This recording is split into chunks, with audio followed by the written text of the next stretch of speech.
అందరికీ నమస్కారం. Welcome to prime 9 news paper analysis కార్యక్రమం. నేను జమీమా. ఈరోజు పేపర్లో ఉన్న సమగ్రమైన వార్తా విశేషాలు మనం ఇప్పుడు తెలుసుకునే ప్రయత్నం చేద్దాం. ముందుగా ఈనాడుకు సంబంధించిన పేపర్ చూద్దాం. ఇక్కడ ఈనాడులో ప్రస్తుతం ఉన్నటువంటి పరిస్థితులు మనకు తెలిసిందే. అమెరికా ఇరాన్ మధ్య నడుస్తున్నటువంటి యుద్ధం కారణంగా ఓడరేవులు తీర ప్రాంతాలకు నౌకల్ని అమెరికా అడ్డుకుంటోంది. నిన్న ఆల్రెడీ ప్రకటన చేశారు డొనాల్డ్ ట్రంప్.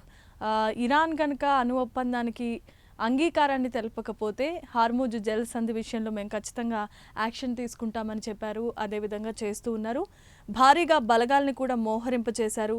తీవ్రంగా స్పందించింది టెహ్రాన్ కూడా అంతే పోటాపోటీగా ఉంది. గల్ఫ్లో ఉన్న పోర్టులన్నింటికీ రాకపోకల్ని నిరోధిస్తామని కూడా హెచ్చరికలు జారీ చేసింది. ఇక ఈ నేపథ్యంలో పశ్చిమాసియా ఒక నిప్పుల కొలిమిలా తయారైందని చెప్పుకోవచ్చు.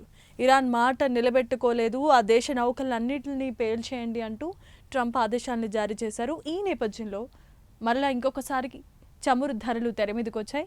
మరికొన్ని రోజుల్లోనే డీజిల్ అలాగే పెట్రోల్ కూడా ధరలు పెరిగే అవకాశాలు ఉన్నాయి. ఇప్పటికే ఆకాశాన్ని అంటుతున్నటువంటి ధరలని అధిగమిస్తూ ఇంకా ఎక్కువగా ధరలు పెరిగే అవకాశాలు ఉన్నాయి. ఎందుకంటే యుద్ధ నేపథ్యంలో ప్రధాన కేంద్రమైనటువంటి హార్మూజ్ జలసంధిలో ఈ ఆయిల్ ట్యాంకర్స్పై దాడి చేయడమే కాదు, ఆ కంటైనర్లను కూడా పేల్చేయండి లేదా అడ్డుకోండి అంటూ ట్రంప్ హెచ్చరికలు జారీ చేసిన వేళ మరలా ఆకాశాన్ని అంటబోతున్నాయి మార్కెట్లో డీజిల్ ధరలు.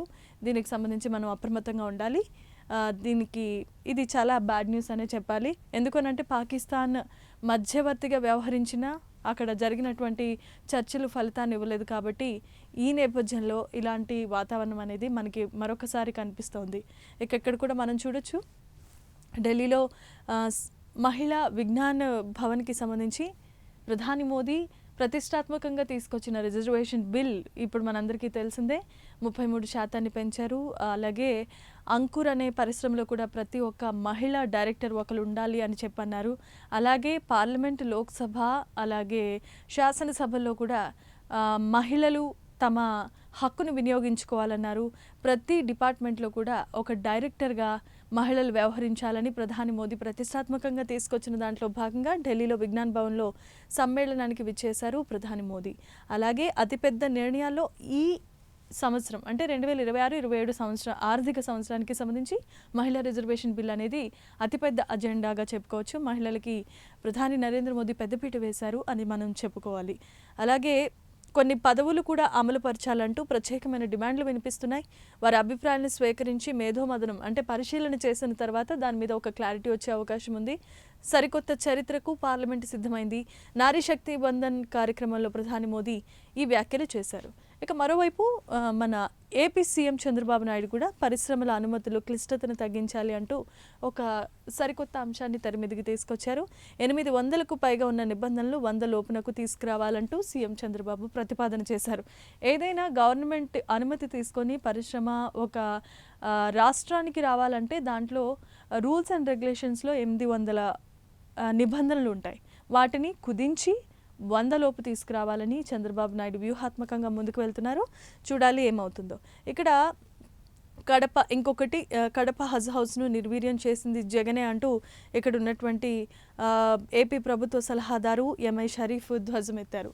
కడపలో ఉన్నటువంటి మనకి ప్రతి విషయం తెలుసు. అమీన్ దర్గా కానీ లేదంటే హజ్ హౌస్ ఇది చాలా పేరు ప్రఖ్యాతులు గడించింది. దీన్ని నిర్వీర్యం చేసింది కడప నివాసితుడు అలాగే మాజీ సీఎం అయిన జగనే ధ్వంసం చేశారంటూ కూడా విమర్శలు గుప్పించారు. ఉర్దూ విశ్వవిద్యాలయాన్ని మధ్యలోనే ఆపేసి విద్యార్థుల భవిష్యత్తును వారు పతనం చేసే ప్రయత్నం చేశారంటూ కూడా ఆయన తీవ్రమైన వ్యాఖ్యలు చేశారు. మరోవైపు హజ్ కమిటీ ఖాతాలో ఉన్న 23 కోట్ల రూపాయల పొదుపు సొమ్మును కూడా వారి సొంత ఖర్చుల గురించి వాడుకున్నారు అంటూ ప్రభుత్వ సలహాదారైన ఎంఏ షరీఫ్ ధ్వజమెత్తినట్లుగా తెలుస్తోంది. ఇందులో వాస్తవాలు వాళ్ళు మాత్రమే నిరూపించాలి.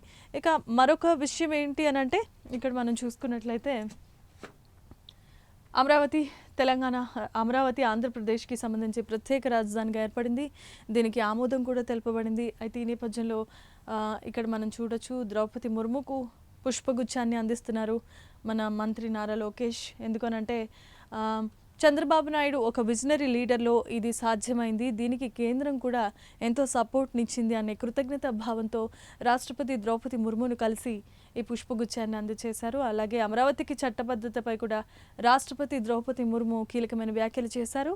చట్టబద్ధత కల్పించినందుకు మంత్రి నారా లోకేష్ ధన్యవాదాలు తెలియజేశారు. ఇక మరలా ఇంకొకటి మనం చూసుకున్నట్లయితే గ్రామీణ పేదలకు 5 రూపాయలకే భోజనం. ఇది ఆల్రెడీ తెలంగాణలోను ఏపీలోను 2 తెలుగు రాష్ట్రాల్లోనూ ఇంప్లిమెంట్ అవుతోంది. 5 రూపాయలకే అన్నా క్యాంటీన్ భోజనం ఉంది. అలాగే ఇందిరమ్మ భోజన పథకం కూడా ఇక్కడ ఉంది 5 రూపాయలకే. సో ఇది సక్సెస్ఫుల్గా అవుతోంది. ఇంకా 62 అన్నా క్యాంటీన్ని అందుబాటులోనికి తీసుకురావాల్సిందిగా కూటమి ప్రభుత్వం ఒక ప్రణాళిక రచిస్తోంది. దీనికి సంబంధించి నిధులు కేటాయించాలని కేంద్ర ప్రభుత్వానికి విజ్ఞప్తి చేసినట్లుగా మనకు తెలుస్తోంది. అలాగే ధరణికోటలో కూడా ముఖ్యమంత్రి చంద్రబాబు నాయుడు అన్నా క్యాంటీన్ని ప్రారంభించబోతున్నారు. తెలుగు రాష్ట్రాల్లో అత్యధిక ద్రవ్యోల్బణం ఏర్పడింది. దేశంలోనే తొలి క్వాంటమ్ టెస్ట్ బెడ్ల ప్రారంభోత్సవం నేడే జరగబోతోంది. మనం ఆల్రెడీ మాట్లాడుకున్నాము. ఎలా అయితే అమెరికాలో సిలికాన్ వ్యాలీ హబ్ ఉందో అలాగే మన అమరావతిలో కూడా ఒక క్వాంటమ్ వ్యాలీ హబ్ని తీసుకురావాలి, అంటే పరిశ్రమల ఒక హబ్గా అమరావతి ప్రధాన కేంద్రంగా కావాలి అంటూ ఏపీ సీఎం చంద్రబాబు నాయుడు కూటమి ప్రభుత్వం ఏ విధంగా కష్టపడి పనిచేస్తుందో దాన్ని దాన్ని ముందుకు తీసుకెళ్లే దాంట్లో భాగంగా ఇవాళ దేశంలోనే తొలి క్వాంటమ్ టెస్ట్ బెడ్ల ప్రారంభోత్సవం జరగబోతోంది. ఇది కనుక ఒకసారి ప్రారంభమైతే చాలామంది యువత ఉద్యోగాలు సంపాదించుకునే అవకాశం ఉంటుంది. కాబట్టి యువతకి పెద్దపీట వేసింది కూటమి ప్రభుత్వం. ఇక ప్రభుత్వ ఆసుపత్రుల్లో నొప్పులు లేని ప్రసవాలు జరగాలి అంటూ యాంటోనాక్స్ అనే గ్యాస్ సేవల అమలుకు సన్నాహాలు చేస్తున్నట్లుగా తెలుస్తోంది. నొప్పుల భారంతో కొంతమంది పురిట్లోనే చనిపోయిన వాళ్ళు చాలామంది ఉన్నారు. పసిబిడ్డలే కానీ లేదంటే తల్లే కానీ. ఇలాంటివి జరగకుండా ఉండటానికి ఒక వైద్య రంగంలోనే ఒక అరుదైన ట్రీట్మెంట్ని తీసుకురాబోతున్నారు. దీనివల్ల అంతగా బాధపడాల్సిన అవసరం లేదు. నొప్పి తెలియకుండానే పిల్లల్ని కనే ఒక సౌలభ్యం కలగబోతోంది. ఇది మంచి వార్త. ఇక అమరావతి ఆనాటి దేవతల రాజధాని నుంచి నేటి భారతదేశపు మొట్టమొదటి క్వాంటమ్ కేంద్రంగా ప్రపంచ క్వాంటమ్ దినోత్సవ సందర్భంగా గౌరవనీయులైన ముఖ్యమంత్రి నారా చంద్రబాబు నాయుడు గారు అమరావతి క్వాంటమ్ రిఫరెన్స్ ఫెసిలిటీని ప్రారంభించబోతున్నారు. ఇది ఇవాళ జరగబోతోంది. దీంట్లో ఎస్ఆర్ఎం విశ్వవిద్యాలయం అమరావతి, మేధా టవర్స్ గన్నవరం, ఈ రోజున ఏప్రిల్ 14 మధ్యాహ్నం 2 గంటలకు ఎస్ఆర్ఎం విశ్వవిద్యాలయమైన అమరావతిలో ఇది నిర్వహించబడుతోంది. లైవ్ కార్యక్రమం ప్రసారం అవుతుంది మధ్యాహ్నం 2 గంటలకి. అది మనమంతా వీక్షించవచ్చు. ఇది మెయిన్ ఎడిషన్లో ఉన్నటువంటి హెడ్లైన్స్. ఇక మనం ఇక్కడ సాక్షికి వద్దాం. సాక్షిలో మనం చూసుకున్నట్లయితే నారీ శక్తి వందనం మనం ఆల్రెడీ కూడా చూసుకున్నాం. ఇందాక కృత నిశ్చయంతో ఉన్నామంటూ కేంద్రం ఘంటాపదంగా నొక్కి చెప్తోంది. దీని పట్ల మహిళలంతా ఇక్కడ చాలా సంతోషంగా ఉన్నారు. 33% రిజర్వేషన్ మాది గ్యారంటీ అంటూ ప్రధాని మోదీ ప్రభుత్వం వ్యాఖ్యలు చేసింది. దీని పట్ల మహిళలంతా హర్షం వ్యక్తం చేస్తున్నారు. ప్రధాని మోదీ నిన్న పాల్గొన్నటువంటి సభలో కూడా చప్పట్లతో ఆనందంతో మహిళలంతా కేరింతలు వేసినటువంటి పరిస్థితి. ఆనందోత్సవాల మధ్య వారు సంబరాలు చేసుకున్నారు. ప్రధాని మోదీతో పాటు ఇక్కడ కీలకమైనటువంటి ఒక ఫోటో కూడా ఇప్పుడు సెన్సేషన్గా మారింది. ప్రతి ఒక్కరిని కూడా ప్రధాని స్వయంగా అభినందిస్తూ మీరు ఇంకా ముందుకు వెళ్ళడానికి నేను ఖచ్చితంగా ఎన్ని రకాలైతే ప్రయత్నాలు ఉన్నాయో అవన్నీ కూడా నేను చేస్తాను అంటూ ప్రధాని మోదీ వాగ్దానం చేశారు. ఇక 3 కోట్లకు పైగా మహిళలు లక్పృతి దీదీలుగా మారారన్నారు. 35 కోట్ల మంది మహిళలకు ముద్ర రుణాలు కూడా పొందారని తెలియజేశారు. ఇది ఈ మహిళా రిజర్వేషన్ బిల్లుకి సంబంధించి ఇంకా చాలా రకాలైనటువంటి ప్రణాళికలు ఉన్నాయి. ఇక్కడ మనం చూసుకోవచ్చు ప్రఫుల్ ప్రచండ రూపం నిన్న జరిగినటువంటి మ్యాచ్లో తొలి ఓవర్లోనే 3 వికెట్లు తీశారు బౌలర్. రాజస్థాన్పై హైదరాబాద్ ఘన విజయం సాధించింది. రాజస్థాన్ని చిత్తుగా ఓడించిందనే చెప్పాలి. నిన్న జరిగిన హోరాహోరీ పోటీలో మన హైదరాబాద్ సంచలనమైన రికార్డ్ని సొంతం చేసుకుంది. రాజస్థాన్ను ఊహించలేనంత దెబ్బతీసి ఓడించినట్లుగా తెలుస్తుంది. ఇది ఒక మంచి రికార్డ్. మళ్ళా భారతదేశం అకౌంట్లో అంటే హైదరాబాద్ ఈ మ్యాచ్ జరిగిన ప్రచండ రూపం దీంట్లో కీలకంగా వ్యవహరించినట్లుగా తెలుస్తోంది. పోరాపోరీగా జరిగినటువంటి పోటీలో మరలా హైదరాబాద్ మరొక ఖాతాని ఓపెన్ చేసుకోవడం పట్ల హైదరాబాదీస్ అంతా కూడా ఫుల్ ఖుష్లో ఉన్నట్లుగా తెలుస్తోంది. ఇక మళ్ళీ యుద్ధం భయం మొదలైంది. ఆల్రెడీ ట్రంప్ అలాగే ఇరాన్ కూడా ఒకరినొకరు రెచ్చగొట్టుకునే వ్యాఖ్యలు చేస్తూ సెన్సేషన్ క్రియేట్ చేస్తున్నారు.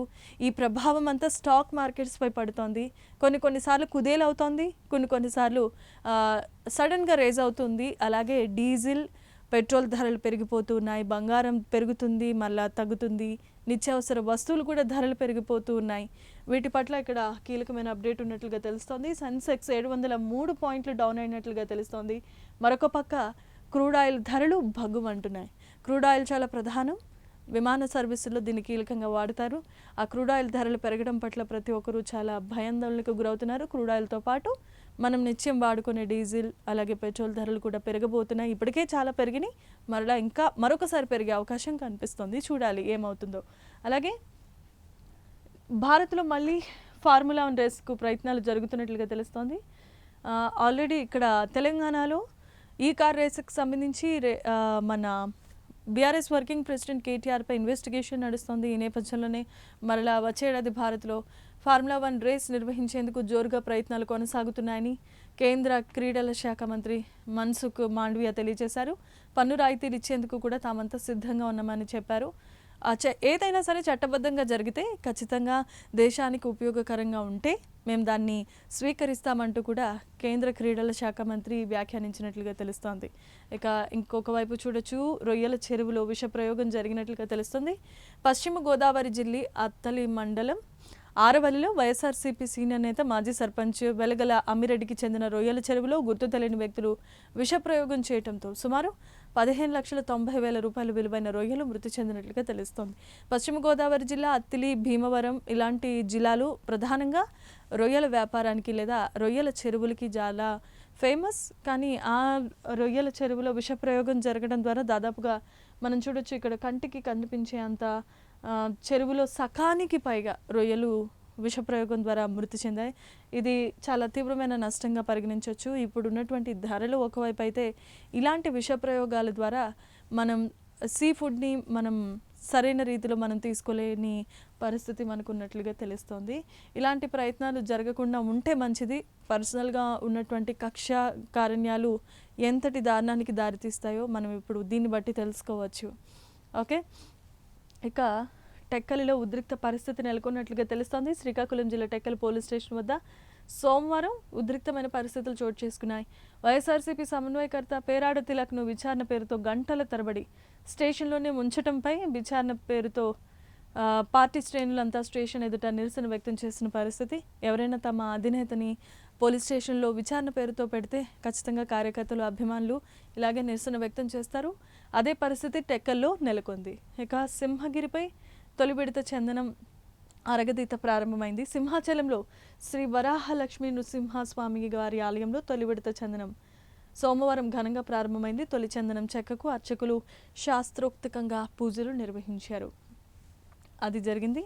ఇక మనం ఇక్కడ చూడొచ్చు, కార్టూన్ కూడా చూడొచ్చు. ఇదం జగత్, శిక్షా అంశాలు, అప్పులు పెంచుకోవడం ఎలా, రాజధాని పేరుతో మరింత దోచుకోవడం ఎలా, జగన్పై బురద చల్లటం ఎలా, కళ్ళార్పకుండా కమిట్మెంట్లో అబద్ధాలు చెప్పడం ఎలా, ఇలా చంద్రబాబు నాయుడు ప్రభుత్వంపై లేదా కూటమి ప్రభుత్వంపై వైఎస్ జగన్ చేస్తున్నటువంటి కార్టూన్ చూడొచ్చు. ఇక సుపరిపాలనపై ఏపీ మంత్రులకు సింగపూర్లో శిక్షణ ఇస్తున్నట్లుగా ఇక్కడ ఒక కార్టూన్ చేశారు.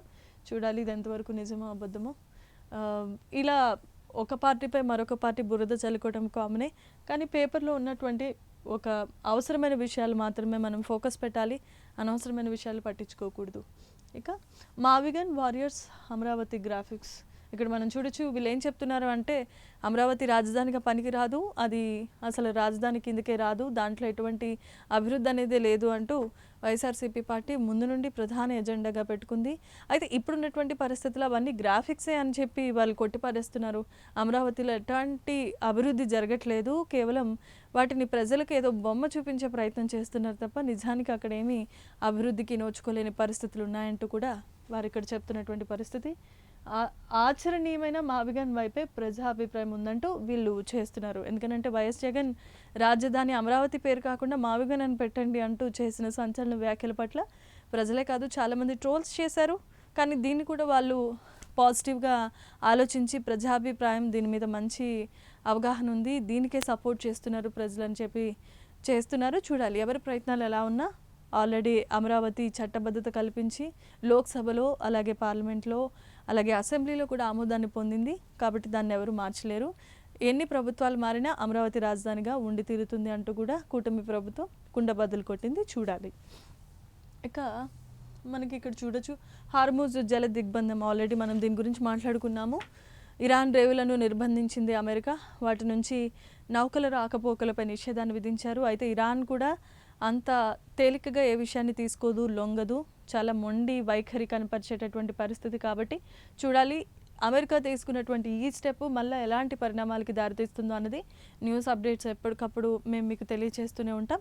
అయితే పోను ఏ విధంగా జరిగిపోతున్నాయి, వీళ్ళ యుద్ధం ఎలా ఉన్నా ప్రపంచంలో ఉన్నటువంటి ప్రతి దేశంపై వీరి యుద్ధ ప్రభావం అనేది పడుతోంది. ఎందుకనంటే నిత్యావసర వస్తువులు ప్రతి ఒక్కటి కూడా ధరలు పెరిగిపోతూ సామాన్యుడు, మధ్యతరగతి, పేదవాడు బ్రతకలేనటువంటి పరిస్థితి దాపురించిందని చెప్పాలి. ఈ యుద్ధాన్ని ఎలా కట్టడి చేస్తారో, లేదంటే ఇది ఇంకా ఏ తీవ్రమైన పరిస్థితికి దారితీస్తుందో, లేదా మూడో ప్రపంచ యుద్ధం ఏమైనా వస్తుందేమో అని ప్రతి ఒక్కరు కూడా ఉత్కంఠగా ఎదురు చూస్తున్న పరిస్థితి. చూడాలి ఏమవుతుందో. అలాగే పోప్ దుర్బలుడు, నా వల్లే ఆ పదవి వచ్చింది అంటూ ట్రంప్ ఇంగితంతో ప్రవర్తిస్తే మంచిది. లియో 14పై తీవ్ర విమర్శలు, ఎవరికి భయపడబోను అంటూ పోప్ వ్యాఖ్యానించారు. పరస్పర విమర్శలతో దుమారం. ఆల్రెడీ ట్రంప్ చేసిన వ్యాఖ్యలు తీవ్రమైన దుమారాన్ని లేపుతున్నాయి. ఈ నేపథ్యంలో మరలా పోప్ అంటే ఎవరైతే వాటికన్ సిటీలో ప్రీస్ట్గా ఉంటారో ఆయన మీద కూడా కీలకమైన వ్యాఖ్యలు చేశారు. ట్రంప్ చేస్తున్నటువంటి వ్యాఖ్యలు ఆ దేశంలో ఉన్నటువంటి ప్రజలే దాన్ని వ్యతిరేకిస్తున్నటువంటి పరిస్థితి. కానీ ట్రంప్ ఏదో ఒక వివాదాస్పదమైన వ్యాఖ్యలు చేస్తూ సెన్సేషన్ క్రియేట్ చేస్తూ ఉన్నారు. దాని ద్వారా ఆయన చిక్కుల్లో పడుతూ ఉన్నారు. దానికి ఉదాహరణ ఇరాన్ యుద్ధమే. చూడాలి ఏమీ అవుతుందో. ఒక పవిత్రమైనటువంటి పదవిలో ఉన్నటువంటి వ్యక్తిపై అనుచిత వ్యాఖ్యలు, దీన్ని కూడా ప్రజలు చూస్తూ ఊరుకోరు, ఖండిస్తారు. ఈ నేపథ్యం కూడా ట్రంప్పై ఎలాంటి తీవ్రమైన ఇబ్బందిని కలుగు చేస్తుందో చూడాలి. ట్రంప్ ఇలాంటి ద్వంద్వ వైఖరి వ్యవహరించకుండా ఉంటే మంచిదని చాలామంది వ్యాఖ్యానిస్తున్నారు.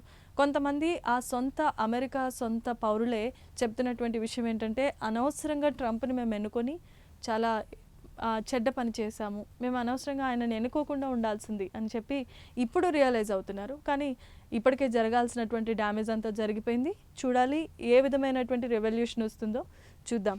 ఇక నాడు రక్షణ వలయం, నేడు ప్రైవేటు నిలయం. మత్స్యకారుల సంక్షేమ ఉపాధి కోసం వైఎస్ జగన్ జువ్వలదినే ఫిషింగ్ హార్బర్ నిర్మాణాన్ని చేపట్టారు. గంగపుత్రుల కోసం కట్టిన ఈ హార్బర్పై చంద్రబాబు ప్రైవేటుగా కక్ష కట్టారు అంటూ కూడా వీళ్ళు చెప్తున్నారు. వైఎస్ జగన్ ఒకవేళ సీఎం అయి ఉంటే ప్రతి మత్స్యకారుడు మెకనైజ్డ్ బోట్లకు యజమాని అయ్యేవాడు అంటూ సాక్షి పేపర్లు ప్రచురించారు. సుమారు ఇప్పటికే 1250 బోట్లను 50% సబ్సిడీతో మత్స్యకారులకు అందించాలనేది జగన్ ఆలోచన. ప్రతి బోటుకు 12 నుంచి 15 మంది లబ్ధిదారులను ఎంపిక చేయాలని, అంటే వాళ్ళ ప్రభుత్వ హయాంలో వాళ్ళు ఏదైతే చేయాలనుకున్నారో ఆ విషయాన్ని ఇక్కడ ప్రస్తావించారు. చూడాలి. ఇక తెలుగుదేశం గ్రాఫ్ పడిపోయింది, రాయచోట్లో అభ్యర్థులు లేరు. మంత్రి రాంప్రసాద్ రెడ్డి సంచలన వ్యాఖ్యలు చేశారు. టీడీపీ కార్యకర్తల సమావేశంలో స్థానిక ఎన్నికలపై మంత్రి చేతులెత్తేసినట్లుగా తెలుస్తోంది. అంటే ఇది సాక్షి పేపర్ కాబట్టి వాళ్ళు ఇలాగే చెప్తారు. టీడీపీ గ్రాఫ్ పడిపోయింది, రాయచోటి పాలిట ఎన్నికల్లో పోటీ చేసేందుకు 10 వార్డుల్లో మనకు అభ్యర్థులు లేరంటూ మంత్రి ఇలాంటి వ్యాఖ్యలు చేశారంటూ వాళ్ళు చెప్తున్నారు. మరి దీన్ని ఆయన ఖండించే విధంగా ఎలాంటి వ్యాఖ్యలు చేస్తారో చూడాలి. కూటమి నేతల వేధింపులు తాళలేక ఒక వ్యక్తి ఆత్మహత్య చేసుకున్నారు అంటూ ఇక్కడ ఒక ప్రొఫైల్తో పాటు వేశారు. ఆయన పేరు బాబు. వేధింపుల గురించి సూసైడ్ నోట్లో చాలా క్లియర్గా బాధితుడు వివరించారు అంటూ వారు చెప్తున్నారు. మృతుడు వైఎస్ఆర్సీపీ సానుభూతిపరుడు. చిత్తూరు జిల్లా గంగాధర, నెల్లూరు జిల్లాలో ఈ విషాదం నెలకొంది. టీడీపీ నేతలు ఆయనపై పెట్టిన ఇబ్బందుల కారణంగా అవన్నీ తాళలేక ఆయన చనిపోయాడు అంటూ కూడా చెప్తున్నారు. చూడాలి. ఇక టీడీపీలో రాజ్యాకాంక్ష, రాజ్యసభ సీట్ల కోసం పోటాపోటీ. అనుచరుడిని అందలం ఎక్కించేందుకు చిన్నబాబు ఆరాటం చేస్తున్నట్లుగా తెలుస్తోంది. దీన్ని సీనియర్లు వ్యతిరేకిస్తున్నారు అని చెప్పి కూడా వాళ్ళు అంటున్నారు. లోకేష్ని ఏమాత్రం ఒక మంత్రిగానే చూడటానికి ఇష్టపడట్లేదు సీనియర్స్ అని అంటున్నారు. చూడాలి. తనకు అవకాశం ఇవ్వాల్సిందేనని గల్లాపట్టు చంద్రబాబుపై ఒత్తిడి తీసుకొస్తున్నారు మరికొంతమంది నేతలు. యువనేతలు లోకేష్ బాబు ఖచ్చితంగా చంద్రబాబు సీఎం అవ్వాలి అని చెప్పి అనుకుంటున్నారు అంటున్నారు. దీన్ని సీనియర్ అంటే ఎప్పటి నుండో పార్టీని నమ్ముకొని ఉన్నటువంటి సీనియర్లు, అంటే తెలుగుదేశం పార్టీని స్థాపించినప్పటి నుండి ఎన్టీఆర్ అడుగుజాడలో నడిచినటువంటి కొంతమంది సీనియర్స్ ఆయన అసలు ఆ పదవికి యోగ్యుడు కాదు అంటూ విమర్శలు చేస్తున్నారు. ఇది పదవి ఆకాంక్ష అనేది అక్కడ జరుగుతోందంటూ సాక్షి పేపర్ ప్రచురించింది. చూడాలి. ఇక మనం ఆంధ్రజ్యోతి పేపర్కి వద్దాం. ఆంధ్రజ్యోతిలో వస్తే మనం ఆల్రెడీ ఇందాక మాట్లాడుకుందే మహిళా రిజర్వేషన్ బిల్లుకు సంబంధించి 33% ప్రధానమంత్రి మోదీ ప్రభుత్వం కీలకమైన ఆదేశాలు జారీ చేసింది. మహిళలకు పెద్దపీట వేసే విధంగా మంచి ప్రణాళికతో ముందుకెళ్తున్నారు. ఇక్కడ మరోవైపు హార్మోజ్ జలసంధికి సంబంధించి ఇవన్నీ చేస్తున్నారు. జలసంధి బయట అమెరికా, లోపల ఇరాన్ దిగ్బంధం అంటూ ఏబిఎన్ ప్రచురించింది. ఇరాన్ పోర్ట్లకు నౌకల రాకపోకలు అడ్డుకునేందుకు అమెరికా నేవీ ఇప్పటికే ఏర్పాట్లు చేసింది. నేనే దేవుణ్ణి అంటూ ట్రంప్ కీలకమైన వ్యాఖ్యలు చేస్తున్నారు. ట్రంప్ ఏది చేసినా సెన్సేషన్గానే ఉంటుంది. అందులో భాగంగా నేనే జీసస్ని అంటూ జీసస్ అవతారం ఎత్తారట ట్రంప్. సోషల్ మీడియాలో ఫోటో పెట్టారు అమెరికా అధ్యక్షుడు. అంతేకాదు దాని కిందన వచ్చే కామెంట్స్ని కూడా డిలీట్ చేయడం జరిగింది. ఎందుకనంటే ట్రంప్ మీద ఎంత వ్యతిరేకత ఉందో మనం అంతా చూస్తూనే ఉన్నాం. ఈ నేపథ్యంలో ఈ పోస్ట్ పెట్టిన అనంతరం అక్కడ ఉన్నటువంటి కామెంట్స్ని కూడా తొలగించారు.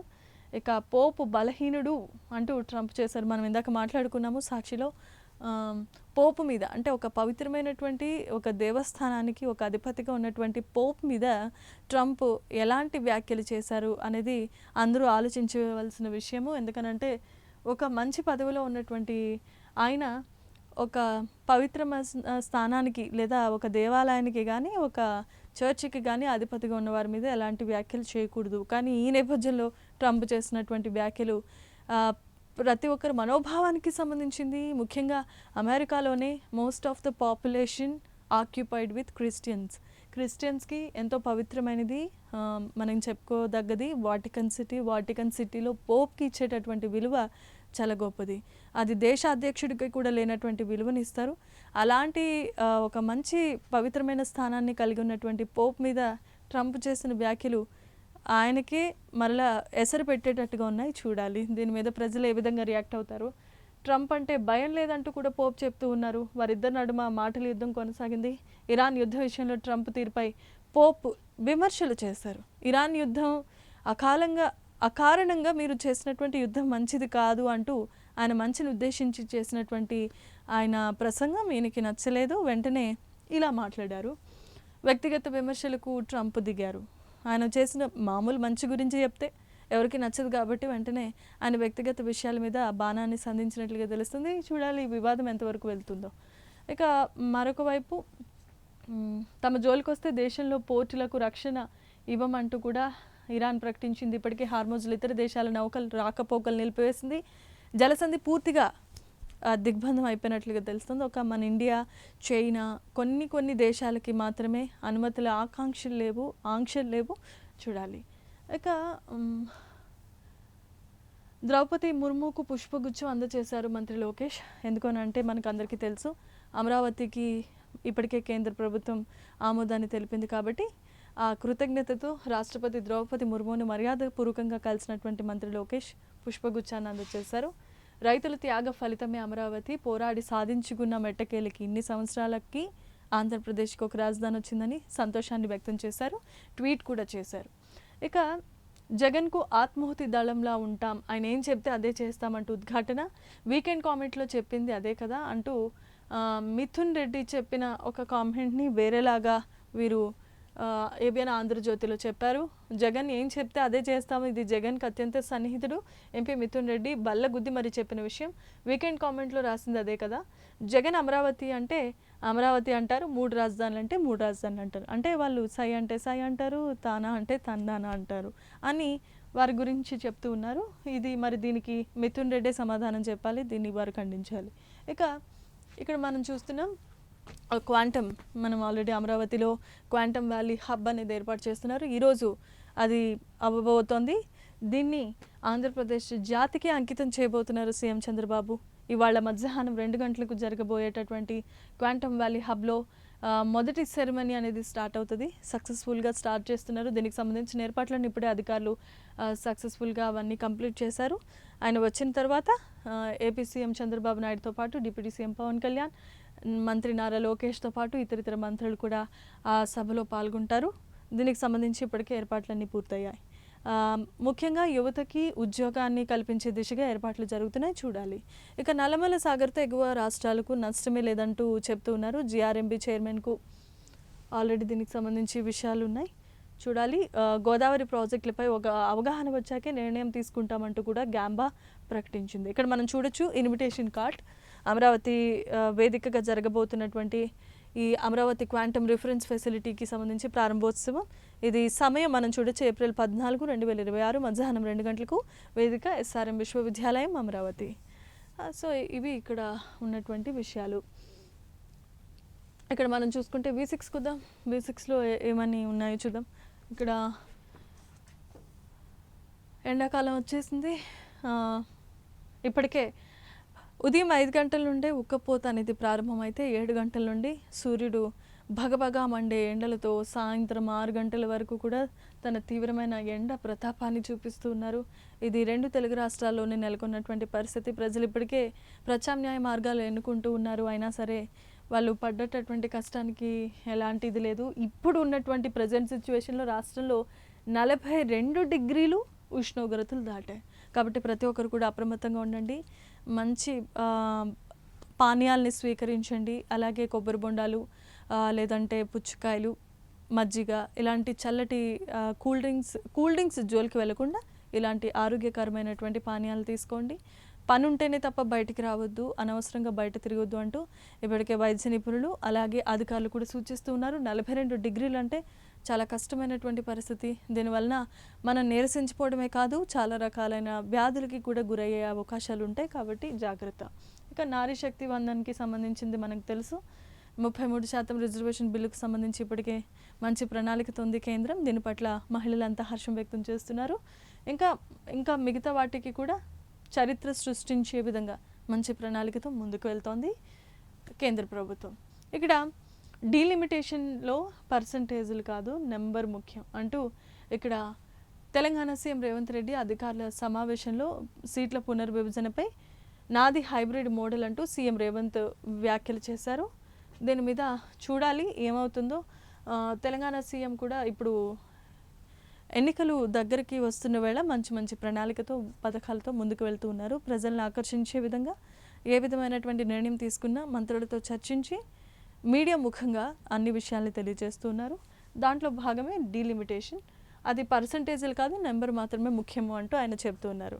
ఇక మరోవైపు సోనియా గాంధీ డీలిమిటేషన్కి సంబంధించి మహిళా బిల్లు ముసుగులో జనాభా లెక్కలు లేకుండా చేస్తామనటం రాజ్యాంగంపై దాడే అంటూ సోనియా గాంధీ వ్యాఖ్యలు చేశారు. ఎందుకు అనంటే మహిళా బిల్లుని తీసుకొచ్చి ప్రజలని దారి మళ్లించే విధమైనటువంటి రాజకీయాలు చేస్తున్నారు, కానీ అందులో ఉన్న లోతైన అంశం అది కాదు అంటూ సోనియా గాంధీ వ్యాఖ్యలు చేశారు. చూడాలి. రాజకీయ ప్రయోజనాల కోసం మాత్రమే ఎన్నికల టైంలో మోదీ ఈ బిల్లుని తీసుకొస్తున్నారు. అంటే రాజకీయ లబ్ధి కోసం మాత్రమే, ఓట్ల గ్యాదరింగ్కి తీసుకురావడం కోసమే, ప్రజలను మభ్యపెట్టే విధంగా ప్రధాని మోదీ ఇలా చేస్తున్నారు అంటూ కూడా సోనియా గాంధీ వ్యాఖ్యానించారు. దీనికి మరి కేంద్రం ఎలాంటి సమాధానం ఇస్తుందో చూడాలి. మరోవైపు కేసీఆర్కు సీతక్క లీగల్ నోటీసులు ఇచ్చారు. అంగన్వాడీ ఫోన్ల కొనుగోలులో మంత్రిపై బీఆర్ఎస్ సోషల్ మీడియా దుష్ప్రచారం చేస్తున్నట్లుగా తెలుస్తోంది. గంటల్లో క్షమాపణ చెప్పుకుంటే సివిల్ క్రిమినల్ చర్యలు తీసుకుంటామని కూడా హెచ్చరికలు జారీ చేశారు. అవన్నీ కూడా లీగల్గానే మేము కొనుగోలు చేశామే తప్ప దీంట్లో ఎటువంటి స్కామ్ జరగలేదంటూ మంత్రి సీతక్క చెప్పారు. దీని మీద కేసీఆర్కు సీతక్క లీగల్ నోటీసులు ఇచ్చినట్లుగా తెలుస్తోంది. మరి దీన్ని ఎలా ఎదుర్కోబోతున్నారు కేసీఆర్ అనేది మనం గమనించాలి. ఇక మైనింగ్లో చైనా ఆధిపత్యాన్ని ఎదుర్కొందామంటూ ఇక్కడ జరుగుతున్నటువంటి చర్చలో ఆత్మనిర్భర్ భారత్ దిశగా మైనింగ్ రంగం కేంద్ర బొగ్గు గనుల శాఖ మంత్రి అయిన మంత్రి కిషన్ రెడ్డి వ్యాఖ్యలు చేశారు. ఎక్స్ప్లోరేషన్ ప్రైవేటు సంస్థలను స్టార్టప్ భాగస్వామి చేస్తామంటూ కూడా పేర్కొన్నారు. మైనింగ్లో చైనా ఆధిపత్యం అంటే చైనా ప్రతి విషయంలో అప్డేట్గా ఉంది, అలాగే డెవలప్డ్గా ఉంది. ఆ కంట్రీని మనం ఎదుర్కొందామంటూ మంత్రి కిషన్ రెడ్డి వ్యాఖ్యానించారు. చూడాలి. ఇక హార్మూజ్ జల దిగ్బంధానికి సంబంధించి అప్పటికే ప్రణాళిక చేసిన కొన్ని గంటల వ్యవధిలోనే దాన్ని అమలు చేసింది అమెరికా. చూడాలి. ఇరాన్ సైన్యం నౌకాదళాన్ని పూర్తిగా నాశనం చేస్తామంటూ కూడా ఆయన సవాల్ విసిరారు. దాదాపు 153 నౌకలు గాల్లో కలిసిపోయాయన్నారు. వారి వద్ద ఉన్న మై డ్రాపర్లు కూడా ఖతం చేస్తామంటూ ఆయన వ్యాఖ్యలు చేశారు. అమ్మకుండా ఇతర దేశాలు సహకరిస్తున్నాయని ఆల్రెడీ చైనాకి కూడా ఆయన ఇండైరెక్ట్గా వార్నింగ్ ఇచ్చారు. ఎవరైతే ఇరాన్కు ఆయుధాలు సరఫరా చేస్తున్నారో వారిని కూడా మేము విడిచిపెట్టామంటూ కూడా వ్యాఖ్యలు చేశారు. చూడాలి. ఇక గల్ఫ్ పోర్టులపై దాడులు చేస్తాం. హార్మూజ్ దిగ్బంధంలో ట్రంప్కు ఇరాన్ కూడా అంతే స్ట్రాంగ్గా కౌంటర్ ఇచ్చింది. మీరు చేస్తే మేమేమి చేతులు ముడుచుకొని మేము ఖాళీగా ఉండం, మీరు చేస్తే మీరు చేసిన దానికంటే ఒక 10 ఎక్స్ట్రా చేస్తామంటూ కూడా గల్ఫ్ ఆ, ఎవరైతే దళాధిపతులు ఉన్నారో ఆర్మీ చీఫ్ కానీ నేవీ కానీ ఉన్నారో వాళ్ళు ప్రకటిస్తున్నారు. హర్ముజ్ దిగ్బంధంలో తీవ్రమైన పరిణామాలు ఉండబోతున్నాయి. మేము కూడా ఆయిల్ బ్లాకేడ్ చేసి 3 నెలల వరకు వాటిని మేము విడిచిపెట్టమంటూ కూడా చెప్తున్నారు. మరో 90 రోజుల పాటు ఆయిల్ సరఫరా చేయగలమంటూ కూడా వారు ధీమాను వ్యక్తం చేస్తున్నారు. మీరు ఎన్ని ప్రయత్నాలు చేసినా మరొక 3 నెలల వరకు మేము సర్వైవల్ అవ్వగలుగుతాం, మా దగ్గర సఫిషియంట్ కాదు, అంతకు మించి ఉంది అని చెప్పి ఇరాన్ కూడా అంతే స్ట్రాంగ్గా వార్నింగ్ ఇచ్చింది. అలాగే ఇక్కడ ఒక చిన్న బాలుడు కోతులను చంపేందుకు ఒక విషంతో కూడినటువంటి ఆహారం పెట్టగానే 4 సంవత్సరాల బాలుడు పాపం తనకు తెలియక అదేదో తినే వస్తువు అనుకొని దాని దగ్గరికి వెళ్ళి తిని బాలుడు మృతి చెందాడు. ఒకే ఒక్క కొడుకు అల్లారు ముద్దుగా పెంచుకున్నటువంటి 4 సంవత్సరాల పిల్లోడు కళ్ళెదుటే చనిపోవడంతో ఆ కుటుంబంలో విషాద ఛాయలు అలుముకున్నాయి. తల్లిదండ్రులు కన్నీరు మున్నీరుగా వెలిపించారు, అయినా ప్రయోజనం లేదు. బాలుడికి చికిత్స నిమిత్తం ఆసుపత్రికి తీసుకువెళ్లే లోపే బాలుడు మృతి చెందాడు. ఇది చాలా చిన్నపిల్లలు ఉన్నవారు ముందుగా గమనించాలి. వారికి అందుబాటులో ఇలాంటి ఆహార పదార్థాలు కానీ లిక్విడ్ కానీ పెట్టొద్దు. మనం ఎన్ని జాగ్రత్తలు తీసుకున్నా జరిగేటటువంటి విషాదాలు జరుగుతూనే ఉన్నాయి. దీని పట్ల ప్రజలంతా అప్రమత్తంగా ఉండండి. ఇది జరిగింది నిన్ననే జరిగింది. మరో 2 చిన్నారులు కూడా ఇదే పని చేశారు. అయితే వాళ్ళు కొంచెం క్వాంటిటీ తీసుకోవడంతో కాస్త ఈ ప్రమాదం తప్పింది. కానీ బాలుడు కొంచెం ఎక్కువగా తినటం వల్ల బాలుడు ట్రీట్మెంట్ అందించేలోపే చనిపోయాడు. ఇది మనం గమనించాలి. సో ఇక్కడ మనం ఇంకా చూసుకున్నట్లయితే రేపటి నుంచి టెట్ దరఖాస్తులకి మనందరం కూడా ఎవరైతే టెట్ ఎగ్జామ్ రాయాలనుకుంటున్నారో రేపటి నుండి ఈ ఫామ్ అనేది ఫిల్ చేయాలి. రేపటి నుండి సుమారు ఇంకొక 5 రోజుల పాటు దీనికి టైం ఉంటుంది. కాబట్టి ఎవరైతే టెట్ ఎగ్జామ్ రాయాలనుకుంటున్నారో దీనికి ఈ దరఖాస్తుల్ని ఫామ్ని ఫిల్ చేయాల్సిందిగా ఇక్కడ V6లో మనకి పడినటువంటి విషయం. ఇక మరొక వైపు 22 నుంచి ఆర్టీసీ సమ్మె. ఆర్టీసీ కార్మికులు కూడా ఇప్పటివరకు చాలా రకాల సమ్మెలు చేశారు. అందులో భాగంగా వారికి స్పెషల్ ఫెసిలిటీస్ కనిపించాలి. ఎందుకనంటే రవాణా శాఖకు సంబంధించి ఆదాయం పెరుగుతున్న ఈ నేపథ్యంలో వారికి జీతాలు వసతులు కూడా మెరుగుపరిచే విధంగా ప్రభుత్వం ఒక ప్రణాళిక తీసుకురావాలి అంటూ ఈ నెల 22 ఒకవేళ వాళ్ళ డిమాండ్లు నెరవేర్చకపోతే ఈ నెల 22 నుండి మేము సమ్మె కొనసాగిస్తామంటూ కూడా ఆర్టీసీ కార్మికులు హెచ్చరికలు జారీ చేశారు. దీనికి రాష్ట్ర ప్రభుత్వం ఏ విధంగా వ్యవహరిస్తుందో చూడాలి. ఇక మరోవైపు నేడు అంబేద్కర్ జయంతి. రాజ్యాంగం నుంచి చెడుల గురించి నేను మాట్లాడలేను అంటూ బాబాసాహెబ్ అంబేద్కర్ చెప్పారు. అంబేద్కర్ జయంతి కాబట్టి మన దేశానికి రాజ్యాంగాన్ని తీసుకొచ్చిన ఆ మహనీయుని మనమంతా మనస్ఫూర్తిగా స్మరించుకుందాం. అంబేద్కర్ జాతికి సంబంధించి మంచి రాజ్యాంగాన్ని అంకితం చేశారు. కానీ ఆ రాజ్యాంగాన్ని ఉల్లంఘించి రాజకీయ నాయకులు రాజకీయాలకు అతీతంగా వారి సొంత లబ్ధి చేకూరే విధంగా చేయాల్సినటువంటి ప్రతి విధమైన హేయమైన చర్యలు చేస్తూ వస్తూ ఉన్నారు. ఇది అంబేద్కర్ యొక్క ఇజం కాదు. అంబేద్కర్ గారు ప్రవేశపెట్టిన రాజ్యాంగం ప్రతి ఒక్కరు కూడా తమ హక్కులను కాపాడుకోవాలి అంటూ ఆయన చేసినటువంటి ఒక కష్టపడ్డ శ్రమ విలువ లేకుండా పోతోంది. దాని పట్ల మనం అంతా అవేర్నెస్ కలిగి ఉండాలి. ఈరోజు అంబేద్కర్ జయంతి కాబట్టి ఆయన జయంతిని స్మరించుకుందాము. ఆయన చేసిన కష్టాన్ని త్యాగాన్ని మనం మనస్ఫూర్తిగా స్మరించుకొని ఆయన కొనియాడదాం. మన పిల్లలకి మన భవిష్యత్తు తరాలకి కూడా అంబేద్కర్ గారు చేసినటువంటి రాజ్యాంగం గురించి వివరించే ప్రయత్నం మనం చేయాలి. అది ఒక పౌరుడిగా మన బాధ్యత, దాన్ని మనం గుర్తుపెట్టుకోవాలి. ఓకే, సో ఇవి ఇప్పటి వరకు ఉన్నటువంటి 4 పేపర్, ఈనాడు, సాక్షి, ఆంధ్రజ్యోతి అలాగే V6లోని పేపర్ ఎనాలిసిస్. ఇది మెయిన్ హెడ్లైన్స్లో ఉన్నటువంటి విషయాలు. ఇలాంటి ప్రతిరోజు పేపర్ అనాలిసిస్ కార్యక్రమం కోసం తప్పకుండా మీరు ప్రైమ్ 9 ఛానల్ని వాచ్ చేయండి. Thank you.